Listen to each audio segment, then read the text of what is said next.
जिज्ञासु मित्रों, बहुत बहुत अभिनंदन है आप सभी का दिव्य सृजन में। प्रत्येक दिवस की भांति आज हम यहाँ पर यह लाइव चर्चा का यह कार्यक्रम शुरू कर रहे हैं और आज का जो विषय है श्रीमद् भगवद गीता में आगे बढ़ते हुए क्रम में सब आत्मा में आत्मा सब में। जब योगी अपने ध्यान योग से किसी ऐसी अवस्था में पहुंच जाता है जहां वह एक ही भाव हो जाता है, एक ही भाव होकर दीपक के लौ के समान, जैसे कि स्पंदन रहित वायु में दीपक का लौ बिल्कुल सीधा जलता है, प्रज्वलित होता है, योगी का चित्त भी एक ही भाव हो जाता है, एकाग्र हो जाता है, ऐसी अवस्था को प्राप्त कर जाता है। और ऐसी अवस्था में ही वो परम सुख का अनुभव भी करता है, परम सुख का अनुभव भी करता है।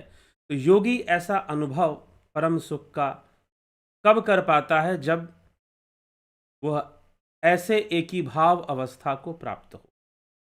लेकिन इसी एक ही भाव अवस्था को प्राप्त करने के बाद योगी को ब्रह्म अनुभूति, आत्मा और ब्रह्म का एकत्व बोध होता है। और जब उसे एकत्व बोध होता है, आत्मा और ब्रह्म का भावातीत अवस्था का उसे बोध होता है, ज्ञान होता है। तो जब उसे ऐसा बोध होता है तब ऐसी अवस्था बनती है जिसके बारे में श्री कृष्ण भगवान अर्जुन को समझाते हुए कहते हैं, सर्वभूतस्थमात्मानं सर्वभूतानि चात्मनि इक्षते योग युक्तात्मा सर्वत्र समदर्शनः। सब जगह अपने स्वरूप को देखने वाला और ध्यान योग से युक्त अंतःकरण वाला सांख्य योगी अपने स्वरूप को संपूर्ण प्राणियों में स्थित देखता है। सब जगह अपने स्वरूप को देखने वाला अर्थात आत्मा को ही देखने वाला, सर्वत्र समदर्शनः, समभाव से देखने वाला, और ध्यान योग से युक्त, योग युक्तात्मा, अंतःकरण वाला, ध्यान योग से युक्त अंतःकरण वाला योगी अपने स्वरूप को आत्मानं सर्वभूतस्थम, अपने स्वरूप को, आत्मा को संपूर्ण प्राणियों में स्थित देखता है। योगी जान लेता है कि आत्मा सर्वव्यापी तत्व है, घट घट में आत्मा है। अपने स्वरूप को वह सब में आत्मानं सर्वभूतस्थम, अर्थात इसका अर्थ यह भी है कि वह स्वयं को ही सब में स्थित देखता है, क्योंकि जो उसका वास्तविक स्वरूप है वह ब्रह्म स्वरूप है और उसे ब्रह्म स्वरूप का साक्षात्कार हो रहा है। इसीलिए वह स्वरूप को, स्वयं को, आत्मा को सब में स्थित देख पाता है। यह सबके द्वारा ऐसा अनुभव कर पाना संभव नहीं है। सब में स्थित देख पाता, यह कोई कल्पना भी नहीं है, यह कोई विचार भी नहीं है, यह कोई सोच भी नहीं है। यह तो एक ध्यान योग के द्वारा एक ही भाव अवस्था में प्राप्त होने वाली उपलब्धि है।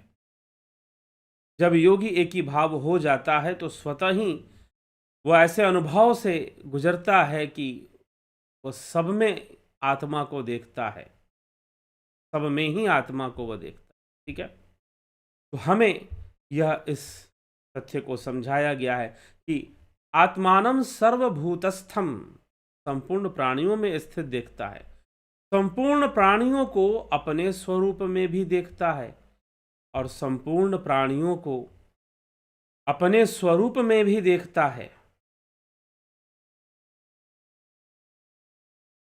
अपने स्वरूप में भी देखता है संपूर्ण प्राणियों को।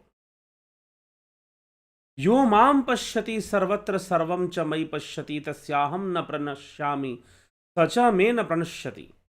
जो सब में मुझे देखता है और मुझ में सबको देखता है, उसके लिए मैं अदृश्य नहीं होता और वह मेरे लिए अदृश्य नहीं होता।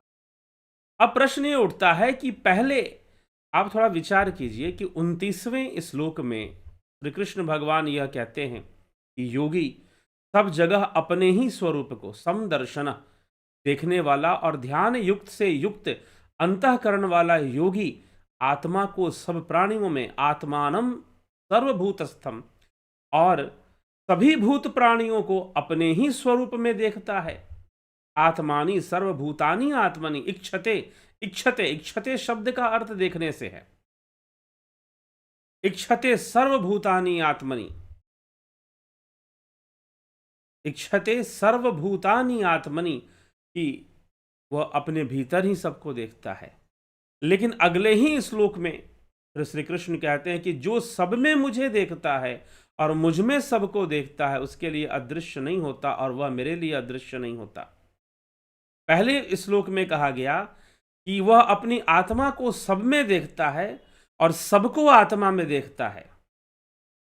फिर अगले ही श्लोक में श्री कृष्ण कह दे रहे हैं कि जो सब में मुझे देखता है और मुझ में सबको देखता है। तो एक जगह पर आत्मा में सबको देखना और सबको आत्मा में देखना, और एक जगह पर कृष्ण में सबको देखना और सब में कृष्ण को देखना, ये दो क्या अलग अलग बातें हैं? प्रश्न ये उठता है।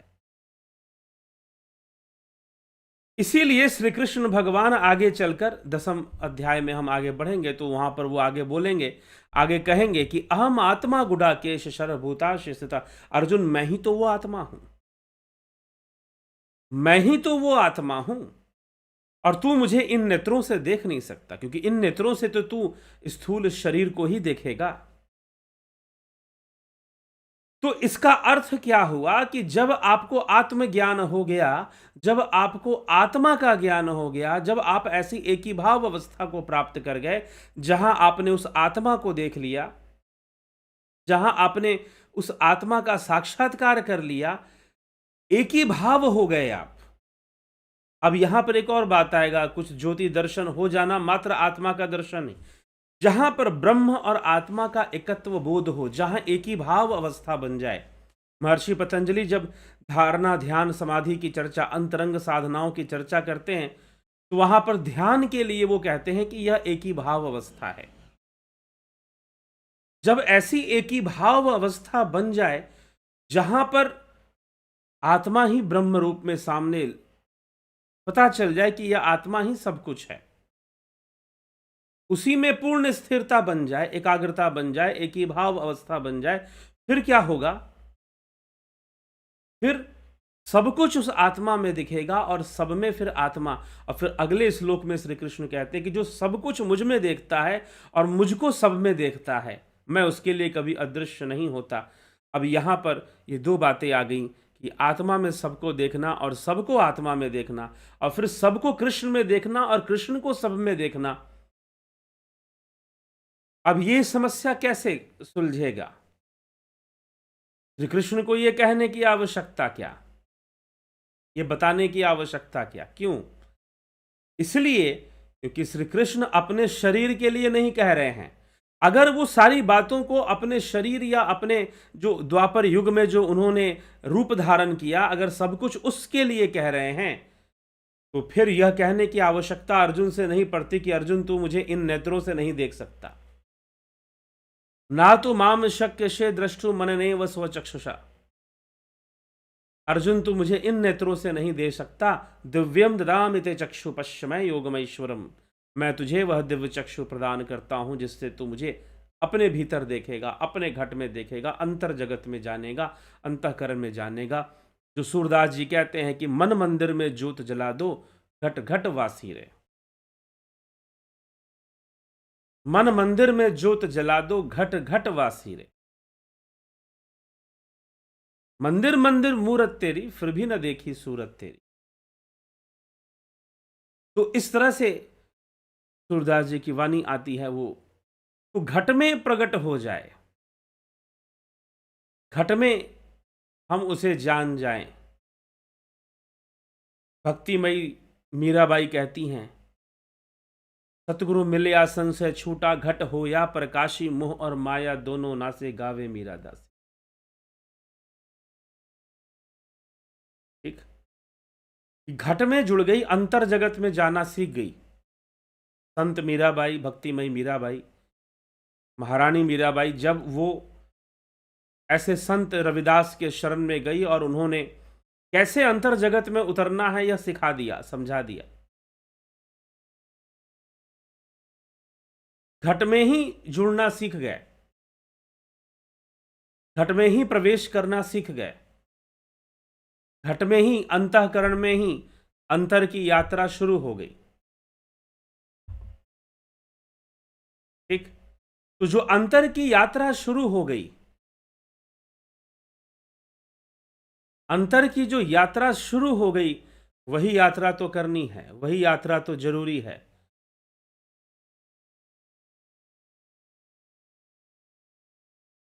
तो अंतर में जब ध्यान होगा, अंतर में जब हम ध्यान योग को प्राप्त करेंगे और उस आत्मा तक पहुंचेंगे, उस शून्य तक पहुंचेंगे जहां एकत्व बोध होगा।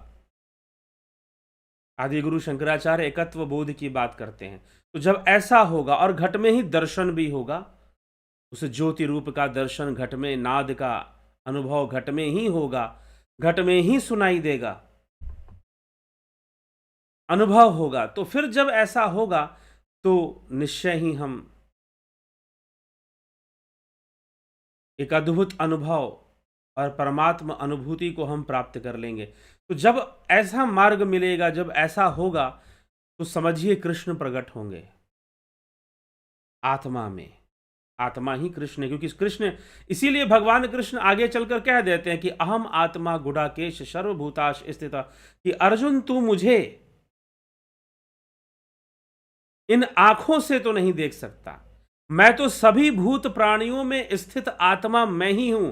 तो समझ लो कि अगर आत्मा को जान लिया, अगर श्रीमद् भगवद गीता का सार समझना चाहते हैं तो यह भी एक सार है श्रीमद् भगवद गीता का।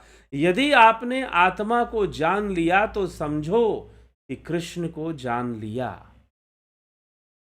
यदि आप आत्मा में जाकर स्थित हो गए तो समझो कि कृष्ण में जाकर स्थित हो गए। और श्री कृष्ण स्वयं कहते हैं, आत्म स्थित योगी में और मुझ में कोई फर्क भी नहीं है।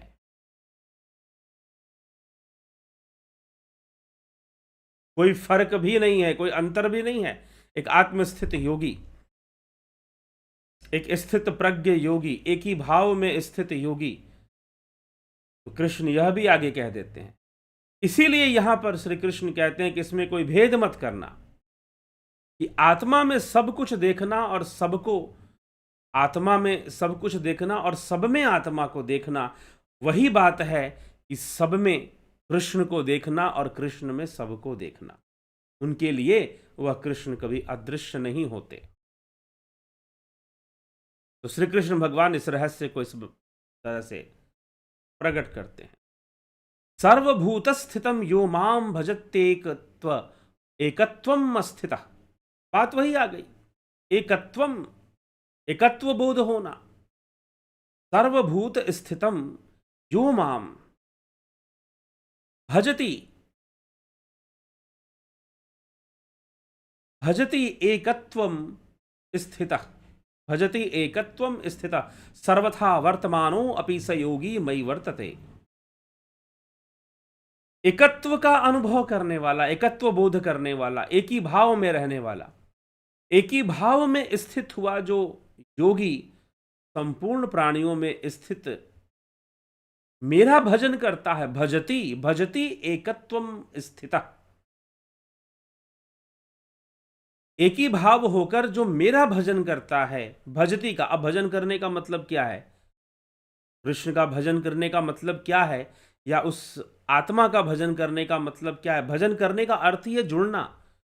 भजन करने का अर्थ है एक ही भाव होना। भजन का मतलब कोई गाना गाना नहीं है, कोई हारमोनियम बजाना नहीं है। हाँ, लेकिन अगर कोई गीत हमें उस ओर ले जाए, आध्यात्मिक यात्रा करवाए, तो वह गीत भी भजन है। मीराबाई ने, भक्तिमयी मीराबाई ने ऐसे भजन गाए, ऐसे गीत गाए जो लोगों को आध्यात्मिक दिशा प्रदान करते थे। कबीर ने ऐसे पद गाए जो लोगों को आध्यात्मिक दिशा प्रदान करते थे। संत सूरदास जी ने ऐसे पद गाए जो लोगों को आध्यात्मिक दिशा प्रदान करते थे, तो उन्हें हम भजन कह सकते हैं। लेकिन अब समस्या ये आ गई है कि उल्टा पड़ गया सब कुछ। बातें जस्ट अपोजिट हो गई हैं, उल्टी हो गई हैं। और उल्टी क्या हो गई हैं कि पहले वो उन उन उन गानों को, उस संगीत को, उस राग को जो हमें आध्यात्मिक दिशा प्रदान कर रही हो, या वह गीत या वह संगीत जो हमें आध्यात्मिक दिशा प्रदान कर रही हो, हम उनको भजन कहते थे। लेकिन आजकल अगर कोई ढोलक लेकर, मंजीरा लेकर बैठ जाए और कुछ भी गाना शुरू कर दे, उसमें बस रामकृष्ण का नाम आ जाए, वो मैं पहले भी आपको एक बार बोल चुका हूं, ऐसे ऐसे गीत लोग बना देते हैं कृष्ण राधा कृष्ण पर, शिव पार्वती पर। क्या कुछ भी आप शिव पार्वती का नाम जोड़ दोगे और रामकृष्ण का नाम जोड़ दोगे तो क्या वो भजन हो जाएगा? जी नहीं। यदि वो आपको आध्यात्मिक दिशा प्रदान नहीं कर रहा, आपको आध्यात्मिक भाव उत्पन्न नहीं कर रहा, तब तक वो भजन नहीं है। इसलिए इस बारे में सचेत हो जाइए, जागरूक हो जाइए और ऐसे गीतों को सुनना बंद कीजिए। जब सुनना बंद करोगे तो इनका अपने आप मार्केट डाउन होगा और ये सोचेंगे कि हमें ऐसे गीत नहीं बनाने चाहिए शिव पार्वती के ऊपर, राधा कृष्ण के ऊपर।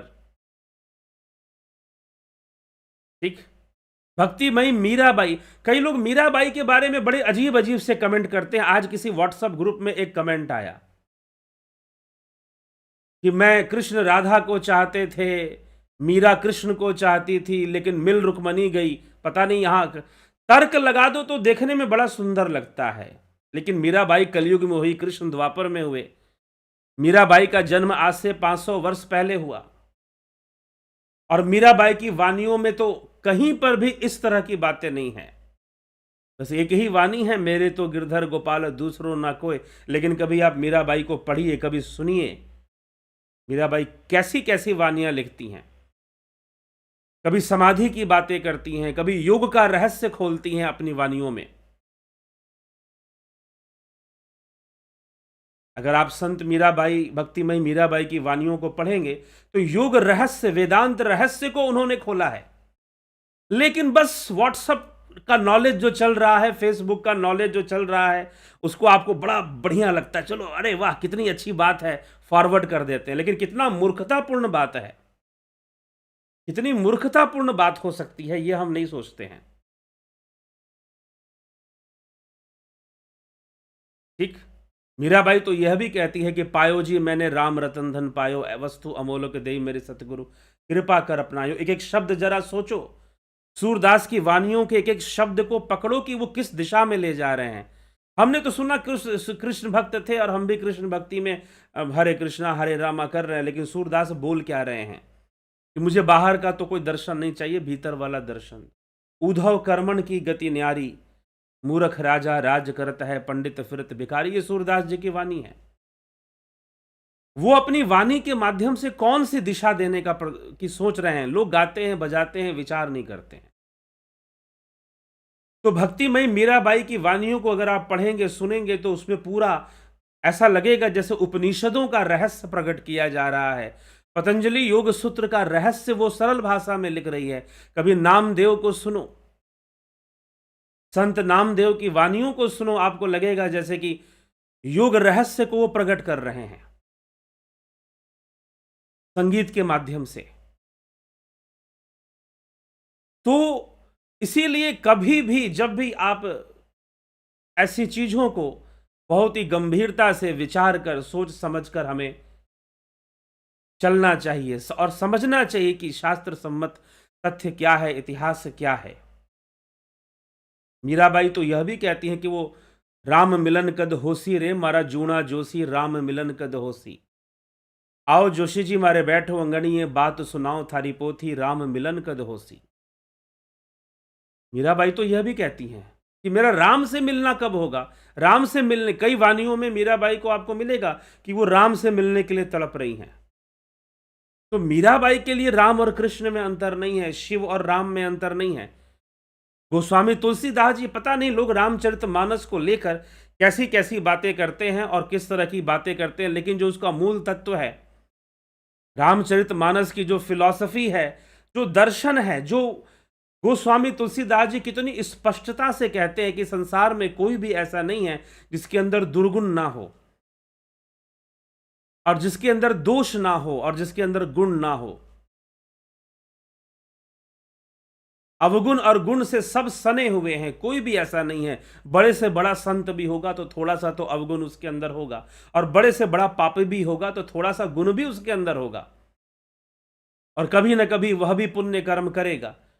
इस तरह की इस लेवल की बातें रामचरितमानस, और रामचरितमानस जो जीवन को दिशा दे रही है, उन सभी बातों को छोड़कर झूठ मूठ का राजनीति करने वाले पता नहीं क्या क्या करना शुरू कर देते, क्या क्या करना शुरू कर देते। इसीलिए शास्त्रों का सही से अर्थ समझने की आवश्यकता है कि अगर हम श्रीमद् भगवद, जैसे कि हम रामचरितमानस की किसी भी चौपाई का अर्थ नहीं ले सकते, क्योंकि जो चौपाइयां चल रही हैं वो प्रसंग में चल रही हैं, और जो चौपाइयां प्रसंग में चल रही हैं उसे हम उपदेश नहीं मान सकते, उसे हम शिक्षा नहीं मान सकते, और जो प्रसंग में चल रही हैं उसको हम प्रसंग के अनुसार ही उसका अर्थ निकालेंगे।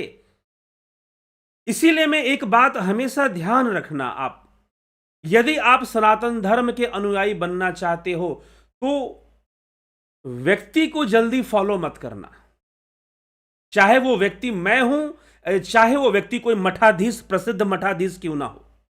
अभी पीछे भी आया था, कुछ लोग जो है किसी को हिंदू का पूरा नेता, ठीक है बन सकता है भाई, अपने कर्म से अपने ज्ञान से बन सकता है, लेकिन जो सनातन धर्म है उसका प्रतिनिधित्व या उसका नेतृत्व शास्त्र करते हैं, ना कि कोई व्यक्ति करता है। यदि कोई व्यक्ति शास्त्र अनुकूल सही बात आपको बताता है और प्रमाणित करता है कि यह बात इस ढंग से लिखी गई है तो इसको ऐसे समझना चाहिए। इसलिए श्रीमद् भगवद गीता में भी यही बात है, हम उस प्रसंग के अनुकूल जो चर्चा चल रही है, अगर कोई श्लोक पढ़ते हो तो उस श्लोक का स्वतंत्र अर्थ मत निकालो, उसके आगे पीछे वाले श्लोक भी तो देखो। संवाद चल रहा है ना अर्जुन और कृष्ण का, कृष्ण अर्जुन का संवाद चल रहा है, तो संवाद के अनुकूल ही तो अर्थ निकलेगा, या स्वतंत्र अर्थ निकाल दोगे। यदि ढोल गंवार शूद्र पशु नारी का अर्थ निकालना है तो क्या इस चौपाई का स्वतंत्र अर्थ निकाल देंगे कि इस प्रसंग को भी समझेंगे कि प्रसंग क्या चल रहा है, कौन बोल रहा है ये बात। वह दंभी समुद्र का राजा बोल रहा है, जिससे 3 दिन तक भगवान राम ने प्रार्थना की फिर भी ना माना, सोचा कि अरे ये कमजोर लोग हैं इसलिए इनको प्रार्थना करनी पड़ रही है। तब श्री रामचंद्र जी ने जब कोप किया तो वो भागता हुआ आया, बोला कि आपने तो क्रोध की भी मर्यादा स्थापित कर दी। जी हां, क्रोध की भी मर्यादा होती है, क्रोध कैसे करना चाहिए किसी पर।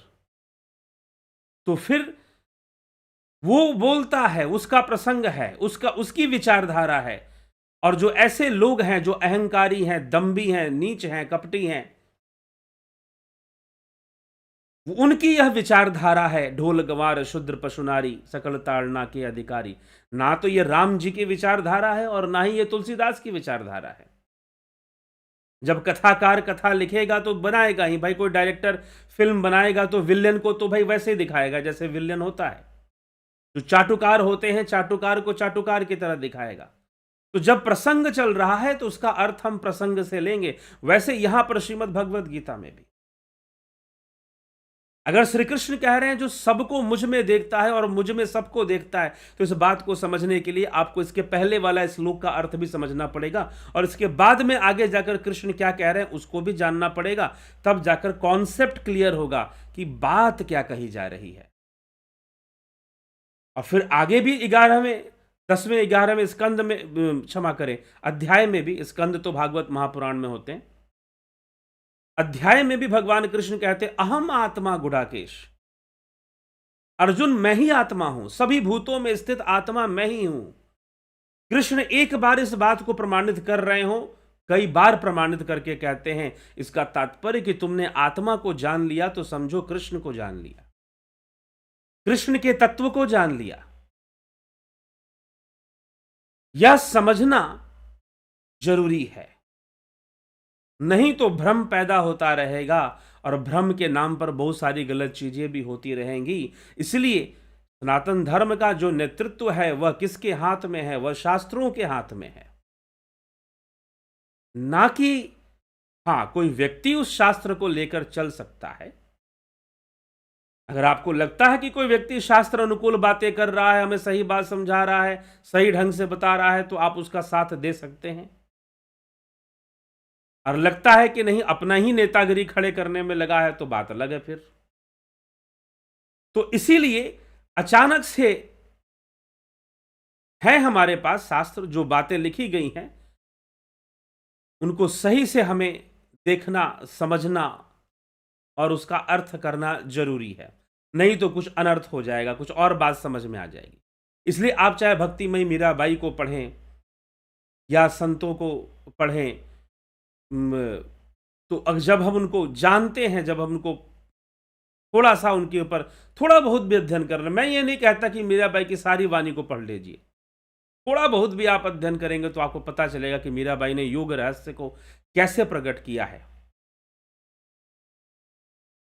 अपनी वाणियों में योग के रहस्य को प्रकट किया है। चाहे वो संत रविदास हो, चाहे वो सूरदास जी हो, इन सब ने योग के रहस्य को प्रकट करने का प्रयास अपनी वाणी में किया है।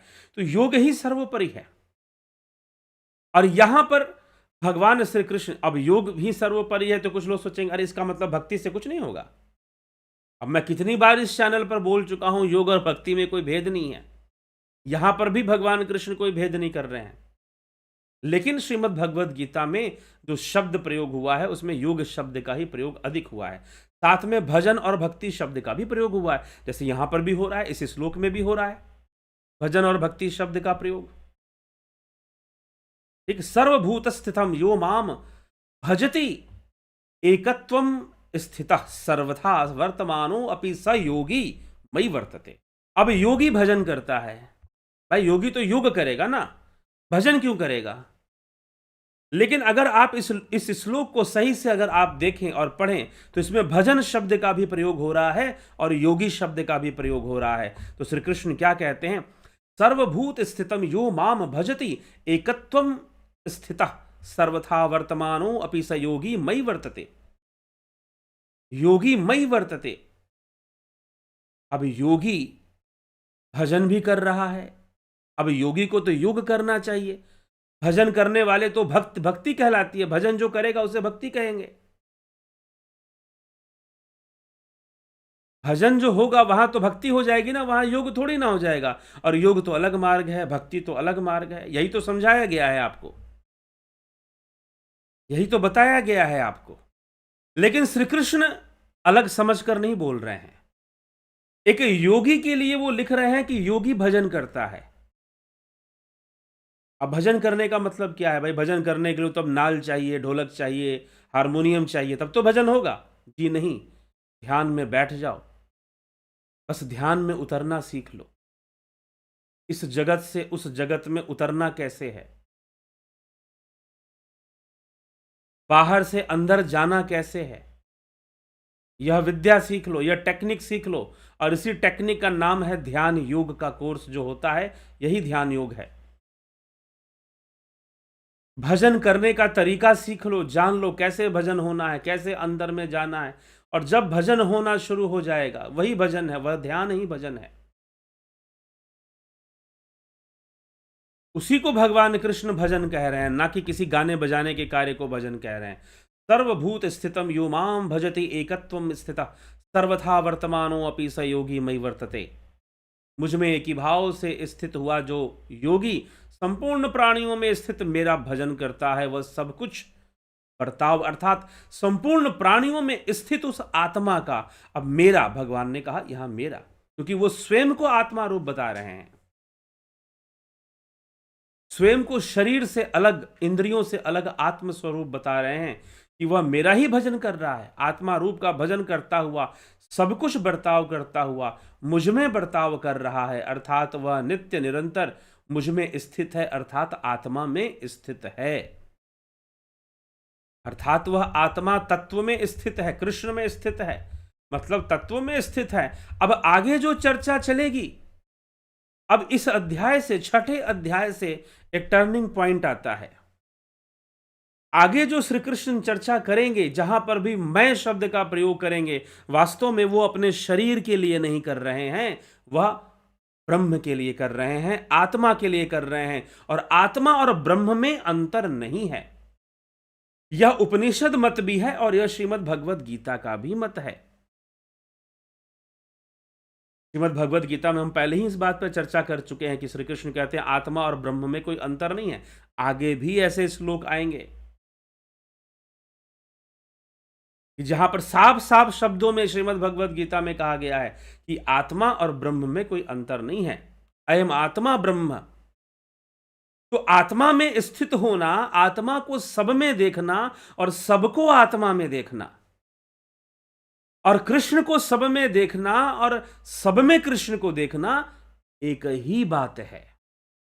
यह दो अलग अलग बातें नहीं हैं।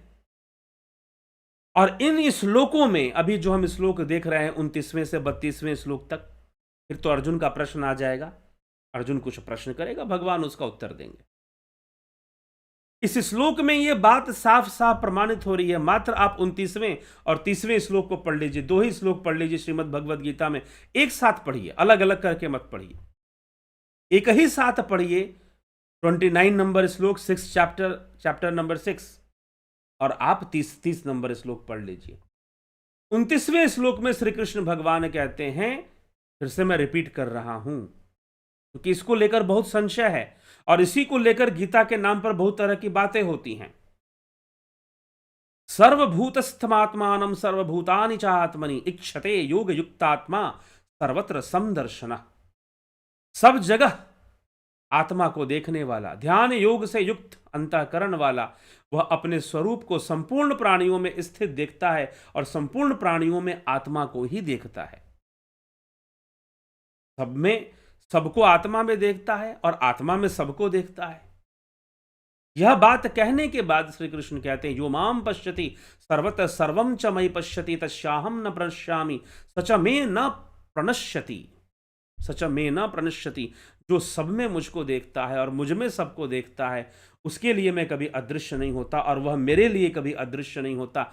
यहां पर कृष्ण का जो मैं है वह शरीर के लिए नहीं है, वह मन बुद्धि के लिए भी नहीं है, वह सीधा उस ब्रह्म को इंगित कर रहे हैं, उस आत्मा को इंगित कर रहे हैं और वो प्रमाणित कर रहे हैं कि मैं ही आत्मा हूं। अहम आत्मा गुड़ाकेशर भूताश स्थित। हे अर्जुन, सभी भूतों में स्थित आत्मा मैं ही हूं। तुमने आत्मा को जान लिया तो समझो कि तुमने कृष्ण को जान लिया। तुमने आत्मा को जान लिया तो समझो कि तुमने कृष्ण को जान लिया। यह बात श्री कृष्ण यहां पर समझाना चाहते हैं।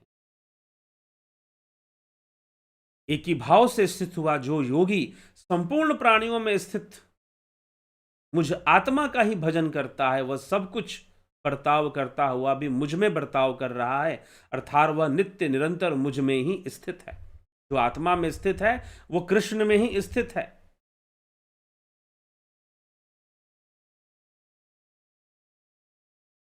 श्री कृष्ण भगवान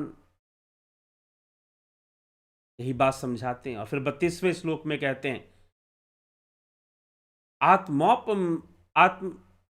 आत्म उपमेन, अपने शरीर की उपमा से। हे अर्जुन, आत्म उपमेन सर्वत्र समम पश्यति यो अर्जुन, सुखम वा यदि वा दुखम स योगी परमो मतः। हे अर्जुन, जो अपने ही शरीर की उपमा से सब जगह समान देखता है और सुख आत्मा की उपमा से, ना कि शरीर की उपमा से। ये ध्यान रखिएगा, स्थूल देह की बात नहीं की जा रही यहां पर। जो अपने आत्मा की उपमा से सब जगह समान देखता है, सुख अथवा दुख को भी समान देखता है, वह परम योगी माना गया है। वह परम योगी माना गया है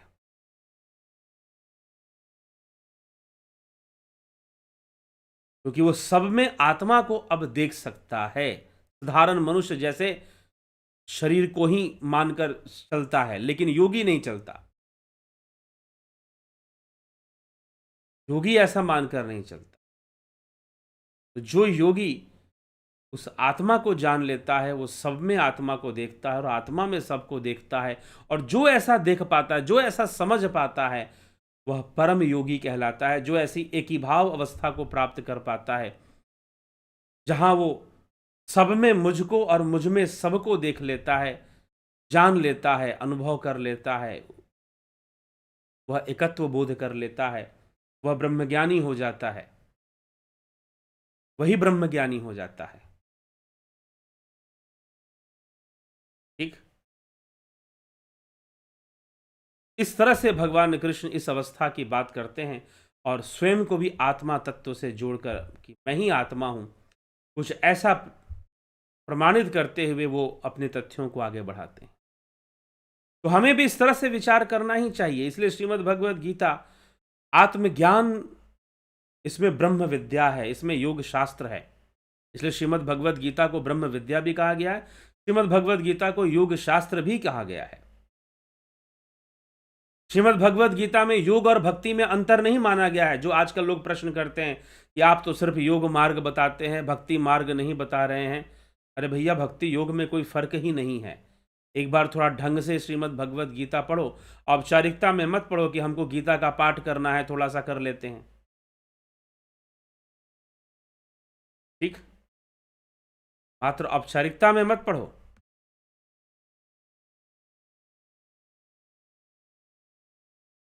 ठीक, ये हमें समझना है।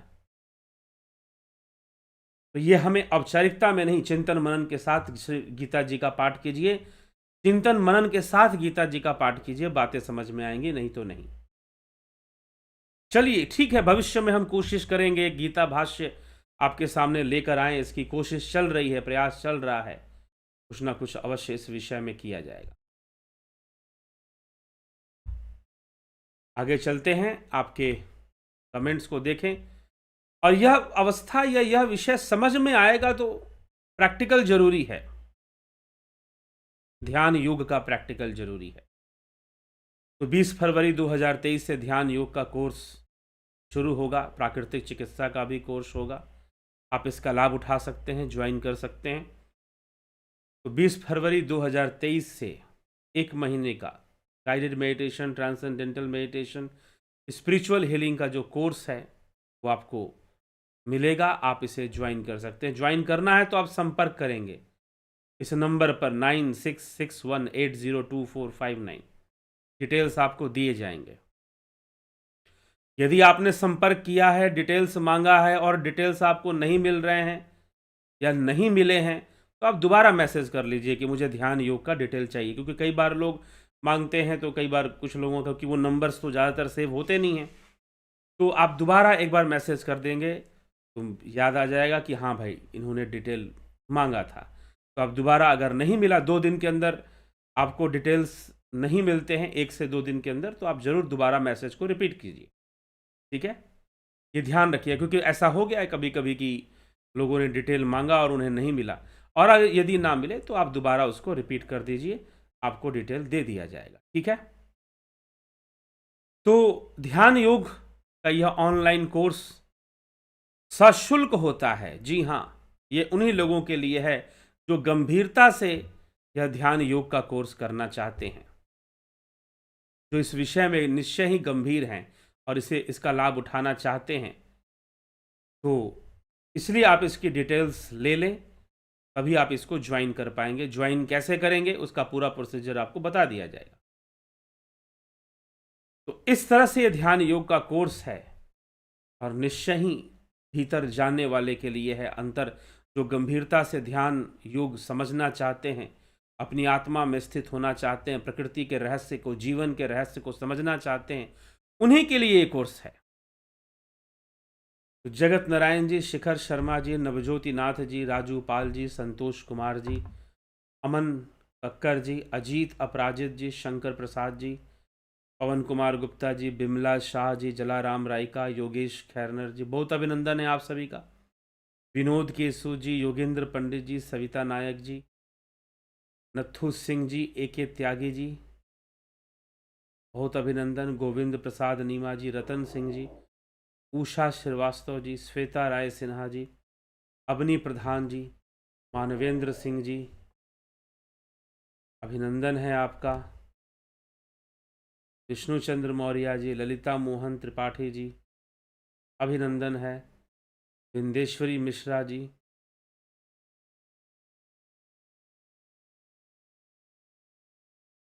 सतीश कुमार, चितरंजन बरुआ,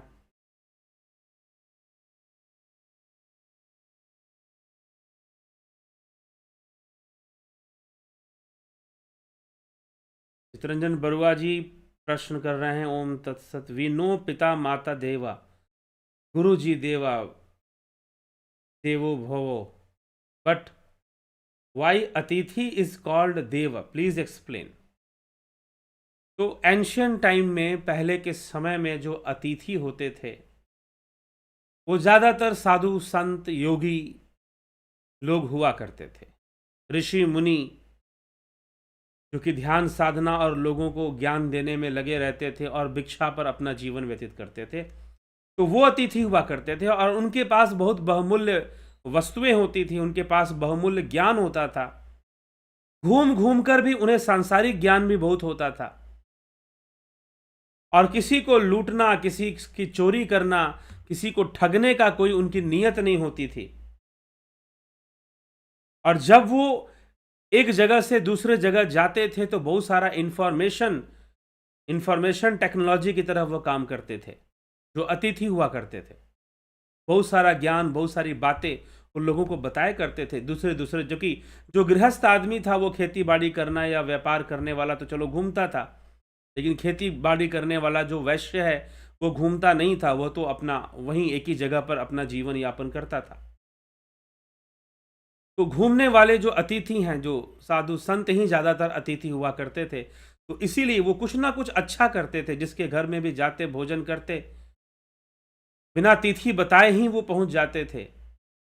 वो कोई ना कोई विषय, कोई ना कुछ देने के लिए वो जाते थे, ना कि लोगों को ठगने के लिए, जैसे कि वर्तमान में थोड़ी दिक्कत हो जाती है।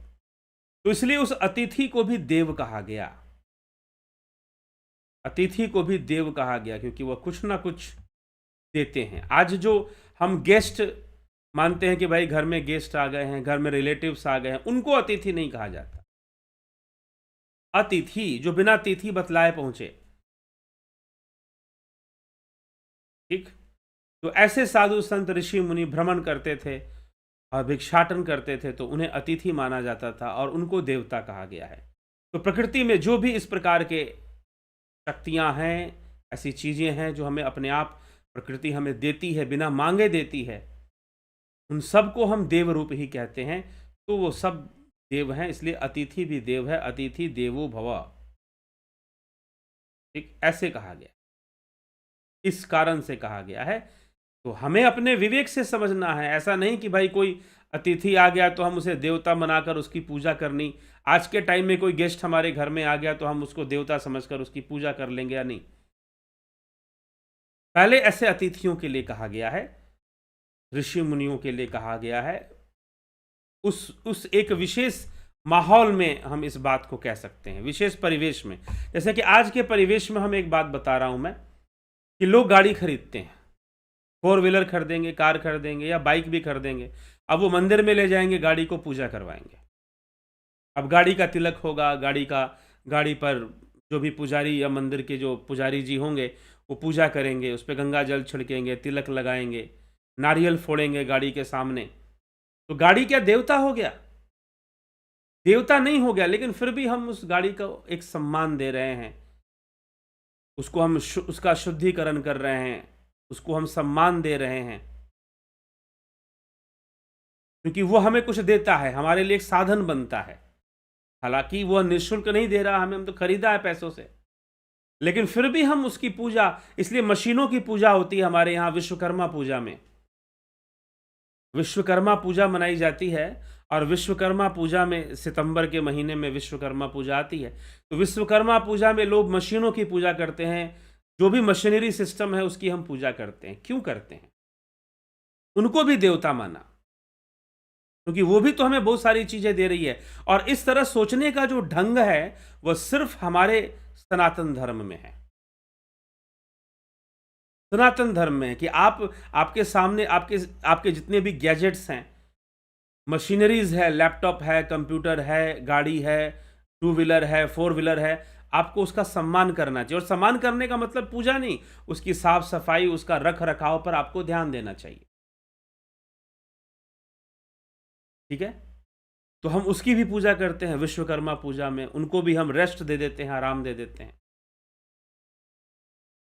ठीक, तो ये सनातन धर्म की यह जो पूजा का जो विषय है, जो कर्मकांड का विषय है, उसके अंतर्गत ऐसी भावनाएं आती हैं, और जो कि गलत नहीं है।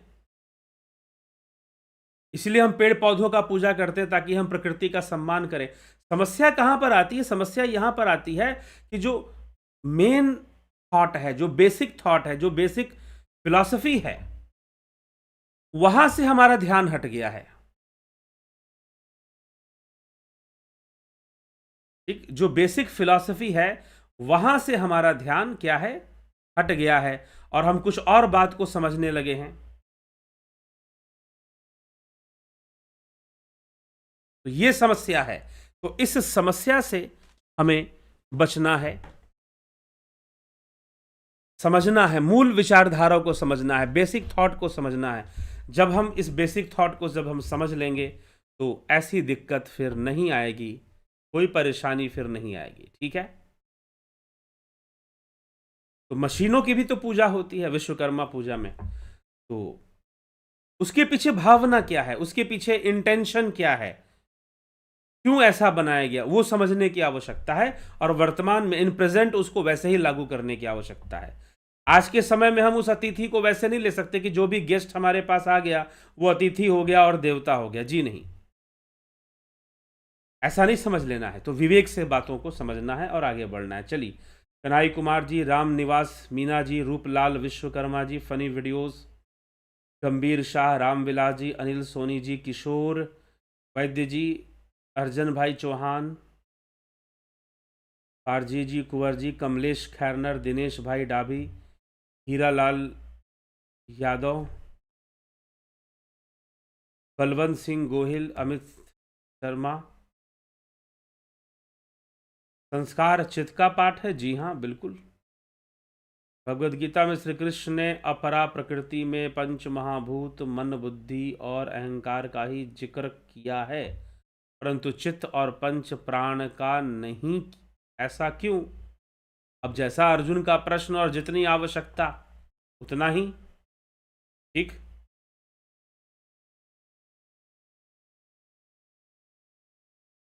कई वेदांती ये मानते हैं, ओमराज हेम ब्रह्म जी, ओम तत्सत।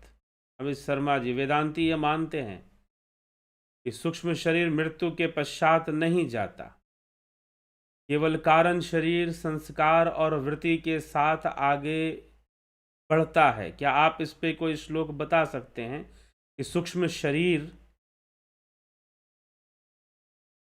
मृत्यु के बाद? जी हाँ, विवेक चूड़ामणि, विवेक चूड़ामणि में इसकी चर्चा सूक्ष्म शरीर की आती है।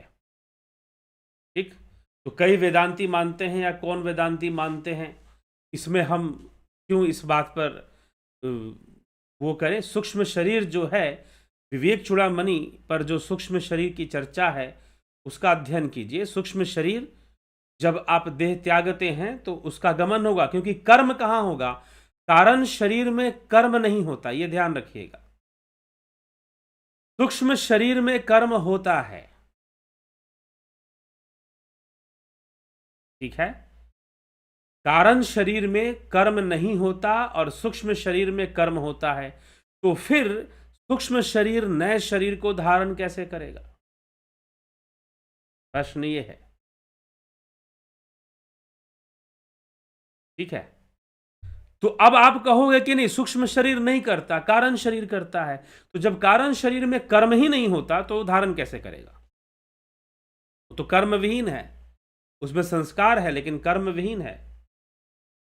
लेकिन विवेक चूड़ामणि इस तथ्य को स्वीकार करता है कि सूक्ष्म शरीर जो है देह का त्याग कर कर फिर वो दूसरे स्थूल देह को धारण कर सकता है कि करता है, यह प्रक्रिया चलती है।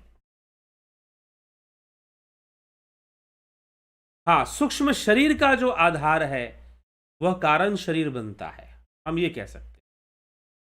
सूक्ष्म शरीर का जो आधार है वह कारण शरीर बनता है, क्योंकि संस्कार वहीं पे रहते हैं। कर्म नहीं रहता कारण शरीर में, कारण शरीर में कर्म नहीं रहता।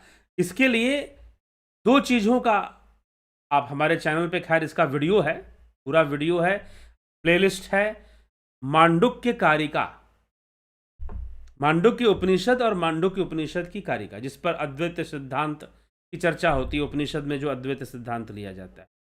फिर आपको विवेक चूड़ामणि आदि गुरु शंकराचार्य द्वारा, यहां पर भी, क्योंकि सूक्ष्म शरीर जो है वो अपंचीकृत तत्वों से बना हुआ है, पंचीकरण के सिद्धांत पर यह बात कही जाती है। और बाकी वेदांती क्या कहते हैं, क्या नहीं कहते हैं, वो एग्जैक्टली क्या कहते हैं आप बताइए, तो श्लोक भी सामने रख दिया जाएगा, तर्क भी सामने रख दिया जाएगा। ऐसा क्यों है?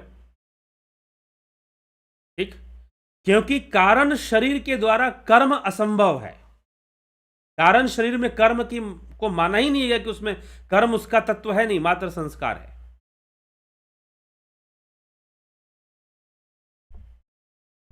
अनिल सोनी जी, भ्रांति के कारण पुरुष और प्रकृति दो भिन्न तत्व नजर आते हैं, बल्कि एक ही परम तत्व के दो रूप मात्र हैं। क्या भिन्नता की प्रतीति अज्ञान के कारण ही हो रही है? बिल्कुल सही समझ रहे हैं, सही बात है यह। जब अज्ञानता दूर हो जाएगी और हम ध्यान योग में जब चले जाते हैं, तो वहां पर कोई भिन्नता नहीं होती पुरुष और प्रकृति की। इंद्रियों के कारण ही सब कुछ हो रहा है।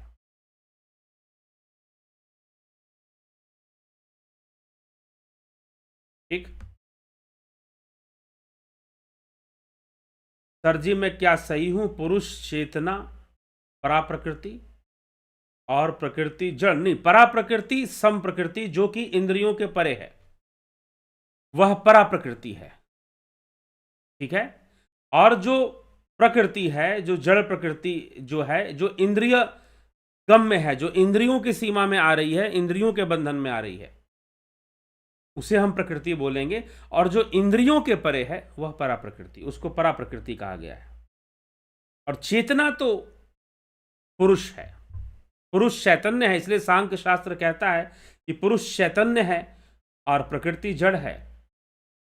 प्रकृति क्रियाशील है, पुरुष निष्क्रिय है, पुरुष निष्क्रिय है।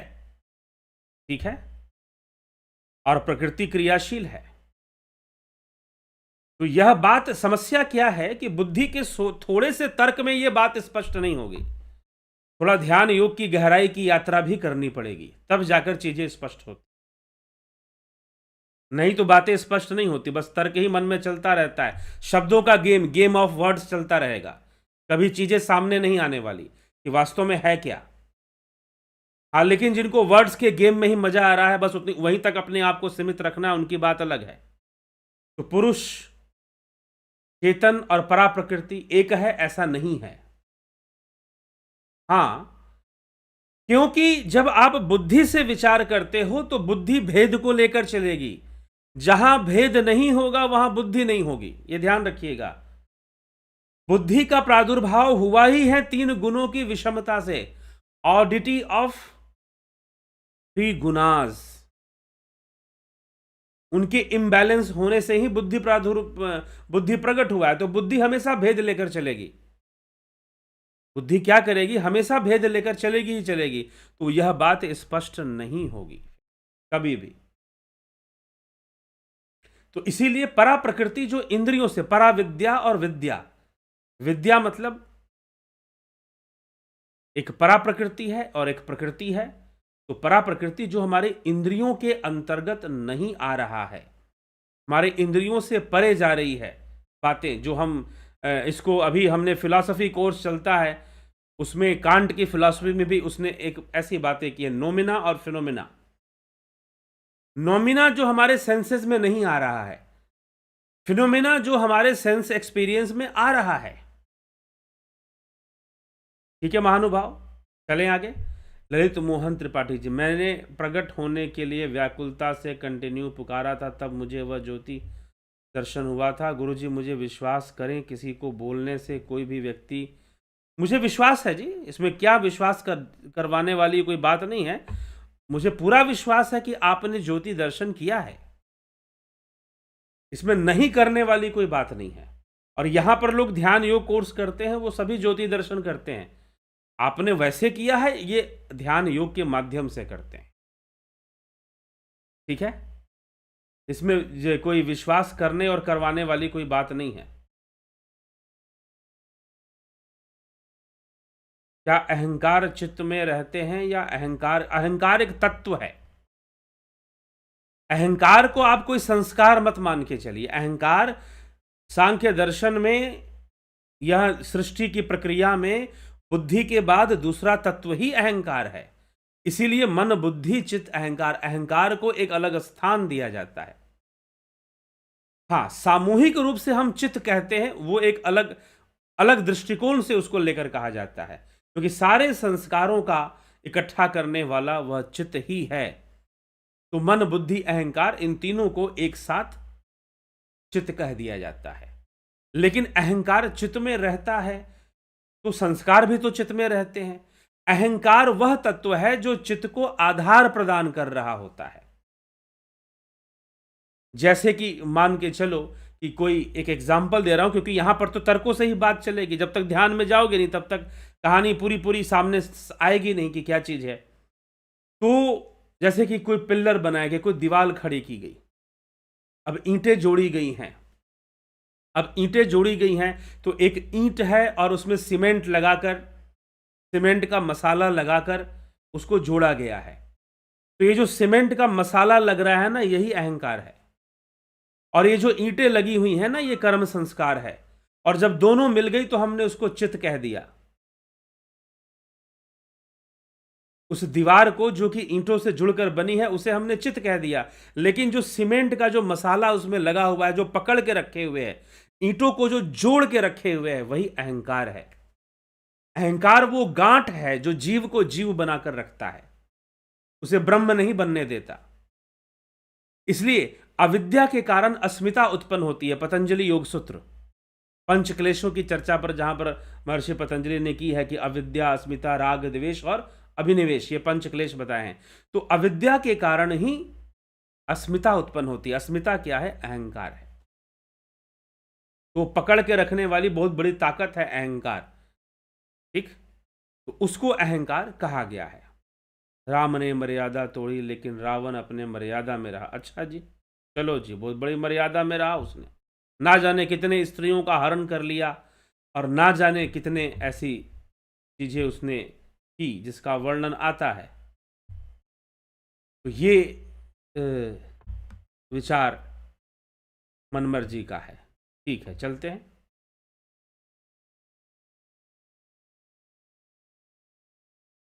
ललिता मोहंती त्रिपाठी, ज्योति दर्शन के बाद मुझे अनन्य भक्ति अश्रु प्रवाहित हुआ था। ललित मोहन त्रिपाठी जी, आपसे मैं एक बात कहना चाहूंगा। आपकी जो भी व्यक्तिगत अनुभूति है, मेरा व्हाट्सअप नंबर ले लीजिए। कल भी मैंने आपको दिया था अपना व्हाट्सअप नंबर, आप उस पर सारी अनुभूति बता दीजिए। क्योंकि अब जो है आपकी बातें रिपीट हो रही हैं बार बार। ठीक है, वो बार बार रिपीट हो रही हैं बातें, तो इसीलिए रिपीट बातें नहीं होनी चाहिए। आपने ज्योति दर्शन कर लिया, उसको भी मैंने बता दिया, ध्यान योग के बारे में भी आपको बता दिया। तो उसको आपने रिपीट, आपकी जो भी व्यक्तिगत भावना है, पर्सनल इश्यू जितने भी है, मैं कई बार बोल चुका हूं, अगर कोई पर्सनल इश्यू है आपका, कोई व्यक्तिगत बात आपकी है, तो आप मुझे पर्सनली कांटेक्ट कीजिए, पर्सनली पूछिए। क्योंकि यहां पर सामूहिक चर्चा चल रही है, तो आपके किसी पर्सनल इश्यू को हम एक बार समय दे देंगे, दो बार दे देंगे, बार बार नहीं देंगे। ठीक, इसको आप जरूर समझ लीजिए। तो जरूर ध्यान योग का कोर्स कीजिए और इसके रहस्य को समझिए कि ज्योति दर्शन क्या है। दीपक गोयल जी, माधुरी कोले जी, प्रियमबदा गुप्ता जी, नूतन भट्ट जी, योग माया के साथ 21 दिन तक थे। अच्छी बात है। सुख दुख मन का धर्म है। हाँ है। जब तक मन अस्तित्व में है, जब तक मन आत्मा में स्थित नहीं होता, तब तक तो सुख दुख में वो होगा ही।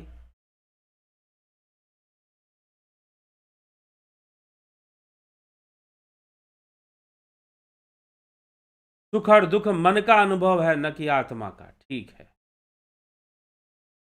पंकज सोनी जी, अर्जुन पाटिल, हेमराज बैरवा, कविता धीमान, रामविलास जी, किशोर वैद्य जी,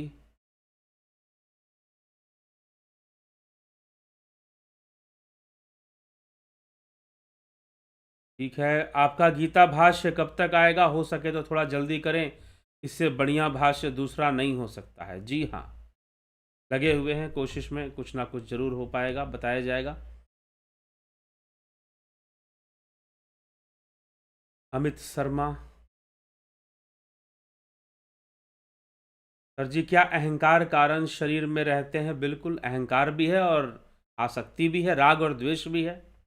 लेकिन जो इन सब का जो इन सबको जो बना कर, मैंने बोला ना सीमेंट सबको पकड़ के रखता है, तो अहंकार ही वो तत्व है जो लोभ मोह काम क्रोध सबको पकड़ के रखता है, सारे संस्कारों को पकड़ के रखता है।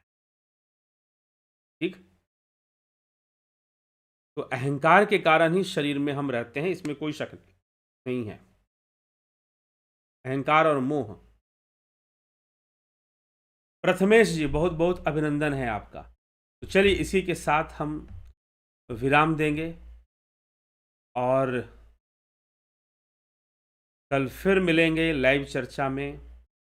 आप सभी का बहुत बहुत आभार और ओम तत्सत आप सभी को।